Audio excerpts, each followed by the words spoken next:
Bueno, continuamos con Ampliando Noticias. Está con nosotros el señor ministro de Defensa, doctor Rafael Rey Rey.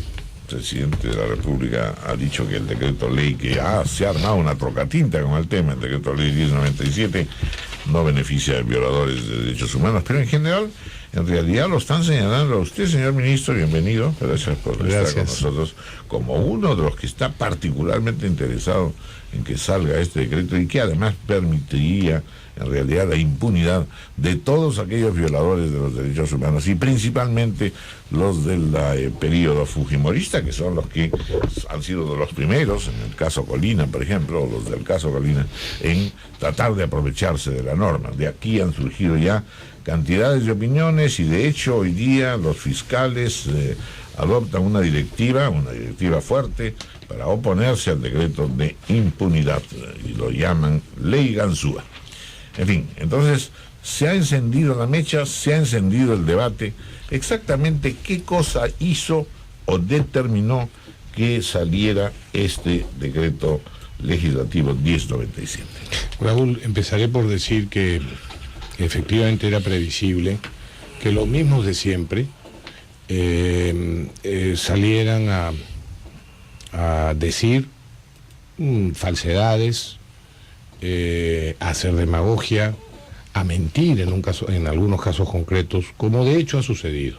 Era previsible, porque cuando se quieren hacer las cosas bien y sin pensar en personas, sino legislando lo que es justo y corrigiendo, por cierto, o para corregir injusticias que se están produciendo, aquellos que han estado detrás de esas injusticias o de esas falsedades, cuando se ven en esa situación, reaccionan como están reaccionando los que has mencionado. Y para eso recurren ya, en fin, no a argumentos de orden jurídico, sino sobre todo a títulos, a insultos o a ironías, como por ejemplo la ley de impunidad o la ley Ganzúa, lo que, en fin, las cosas que has recordado ahora. Bueno, déjame, perdón, era solamente una primera aproximación al tema. Te respondo que el gobierno es el que ha tomado la decisión de evitar que se sigan cometiendo las injusticias que se están cometiendo. Te diré, por ejemplo, que el propio Tribunal Constitucional dice en una sentencia con toda claridad, y lo dicen por supuesto todos los tratados internacionales de orden jurídico, que mantener vigente la acción penal ad infinitum resulta violatoria del derecho al plazo razonable del proceso y en tal sentido inconstitucional su aplicación. Y es que la prosecución de un proceso penal sin ningún límite temporal resulta a todas luces inconstitucional. El poder punitivo del Estado no puede ser ilimitado ni infinito. Eso lo dice el Tribunal Constitucional. Y lo que estaba sucediendo es que no había forma de que los jueces terminaran de decidir si juzgan, si acusan o si condenan a una persona.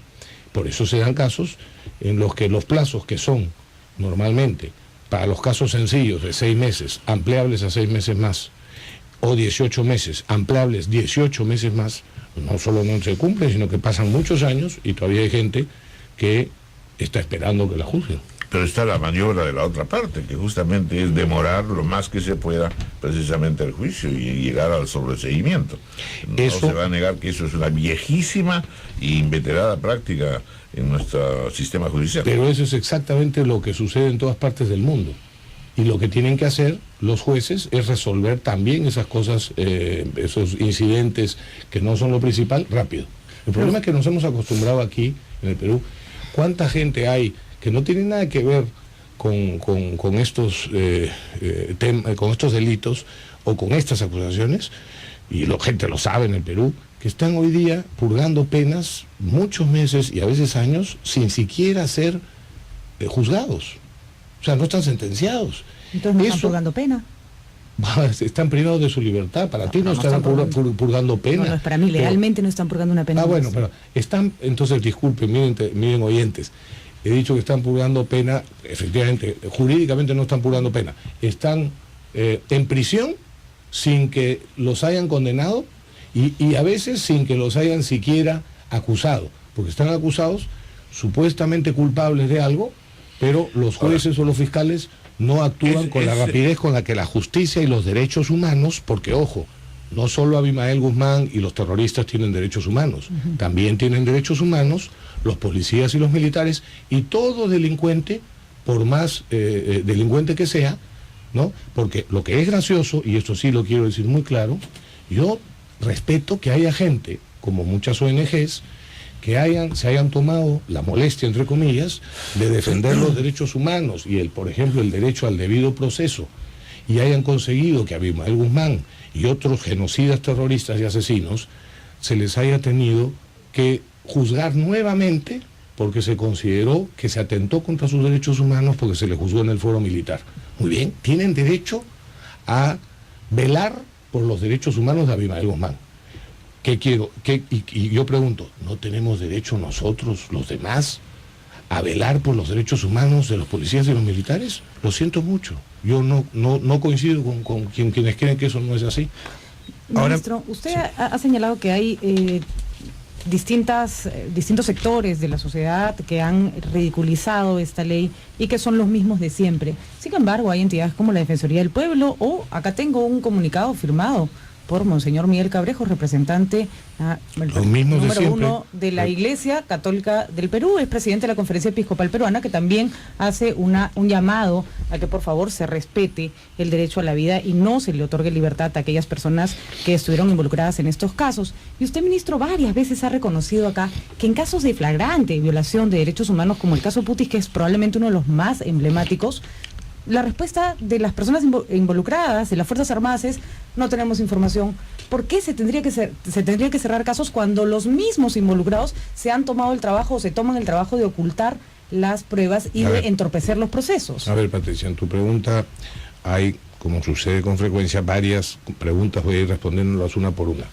Yo respeto la opinión de la Defensoría del Pueblo, respeto la opinión de Monseñor Cabrejos, respeto la opinión tuya, respeto la opinión de todos los caviares, respeto la opinión de las ONGs, todo. De los ciudadanos, ministro Rey, no hay que ser caviar o no caviar para estar preocupado por una ley que es peligrosa. Déjame concluir. Sí, también, por supuesto que también de los ciudadanos. No solo respeto, exijo que se respete su opinión, pero también digo que con el mismo derecho humano de ellos, yo personalmente tengo otra opinión, y otros muchos millones de peruanos tenemos una opinión diferente. Pero pasa, ministro, que su opinión déjame terminar, puede llevar a una ley que ponga en la calle a personas que mataron a decenas de inocentes.